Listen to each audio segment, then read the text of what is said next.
মা কথাটি ছোট্ট অতি, কিন্তু যেন ভাই, ইহার চেয়ে নাম যে মধুর ত্রিভুবনে নাই। অথবা আজ হতে চির উন্নত হল শিক্ষাগুরুর শির, সত্যিই তুমি মহান উদার বাদশাহ আলমগীর।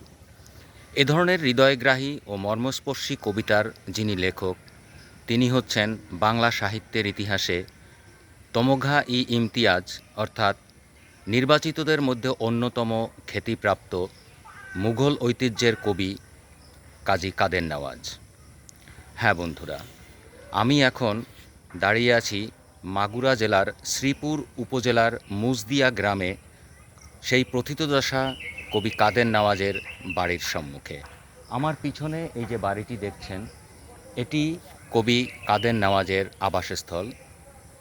এটি তৎকালীন শ্রীপুর উপজেলার মুজদিয়া গ্রামের প্রখ্যাত হিন্দু জমিদার উপেন্দ্রনাথ জোয়ারদারের ওরফে নগেন্দ্রনাথ জোয়ারদারের জমি আবাসভূমি ছিল, যেটি 1947 সালে দেশ বিভাগের পর কবি বিনিময় সূত্রে এই সম্পত্তির মালিকানা প্রাপ্ত হন এবং এখানেই তিনি তার মৃত্যু পর্যন্ত বসবাস করেন। তাহলে চলুন বাড়ির ভিতরটা এবার ঘুরে দেখা যাক। প্রথিতযশা এই কবি 1909 সালে 15ই জানুয়ারি অবিভক্ত বাংলার মুর্শিদাবাদ জেলার তালিবপুর গ্রামে তার নানা বাড়িতে জন্মগ্রহণ করেন। পৈতৃক এবং মাতৃক উভয় সূত্রেই তিনি সম্ভ্রান্ত এবং শিক্ষিত জমিদার পরিবারে বড় হয়েছেন। তিনি 1923 সালে বর্ধমানের মাথরুন উচ্চ ইংরেজি বিদ্যালয় থেকে এন্ট্রান্স, 1925 সালে বহরমপুর কলেজ থেকে আইএসসি এবং 1929 সালে ইংরেজি সাহিত্যে বিএ অনার্স পাশ করেন।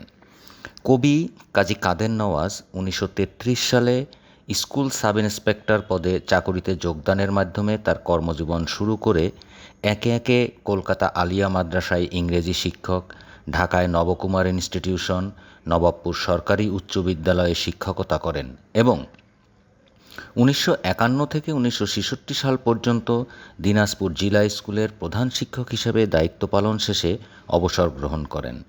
1947 সালে দেশ বিভাগের সময় মাগুরার শ্রীপুর উপজেলার মুজদিয়া গ্রামের প্রখ্যাত হিন্দু জমিদার বাবু উপেন্দ্রনাথ জোয়ারদার ওরফে নগেন জোয়ারদারের সম্পত্তির সাথে মুর্শিদাবাদের তালিবপুরে তার পৈতৃক সম্পত্তি বিনিময়ের সূত্রে প্রাপ্ত এই প্রাসাদতুল্য দ্বিতল বাড়িতে তিনি অবসরোত্তর স্থায়ীভাবে বসবাস করেন। কবি কাজী কাদের নওয়াজ বাংলা, ইংরেজি, আরবি, ফার্সি, উর্দু, সংস্কৃতি প্রভৃতি ভাষায় সুপণ্ডিত ছিলেন। তার প্রায় 10,000-এর মতো কবিতা তৎকালীন সময়ে বিভিন্ন পত্রপত্রিকায় প্রকাশিত হয়েছিল। তার বিখ্যাত সব অমর সৃষ্টির মধ্যে গীতিকাব্য মরাল ও নীলকুমুদি, উপন্যাস দুটি পাখি দুটি তীরে, গোয়েন্দা কাহিনী উতলা সন্ধ্যা, দস্যু লালমোহন, স্মৃতিচারণমূলক গল্পকাহিনী দাদুর বৈঠক প্রভৃতি উল্লেখযোগ্য। ওস্তাদের কদর বা শিক্ষাগুরুর মর্যাদা, মা, প্রায়শ্চিত্ত, চাঁদ দিঘি, হারানো টুপি তার লেখা বিখ্যাত সব কবিতা।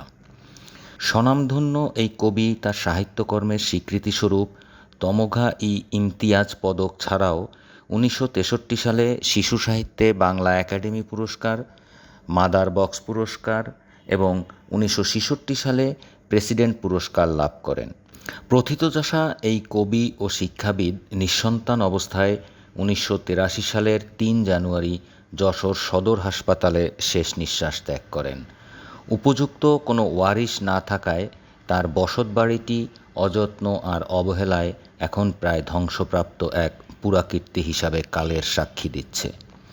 যদিও এখানে বর্তমানে একটি রুম মোটামুটি সংস্কার করে তার নামে একটি পাঠাগার ও কবি কাদের নওয়াজ ফাউন্ডেশন স্থাপন করা হয়েছে, তবে বাংলা সাহিত্যে বিশাল অবদান রাখা এই কবির স্মৃতি পরবর্তী প্রজন্মের জ্ঞানার্জনের জন্য রাষ্ট্রীয়ভাবে সংরক্ষণ করা এখন সময়ের দাবি হয়ে দাঁড়িয়েছে।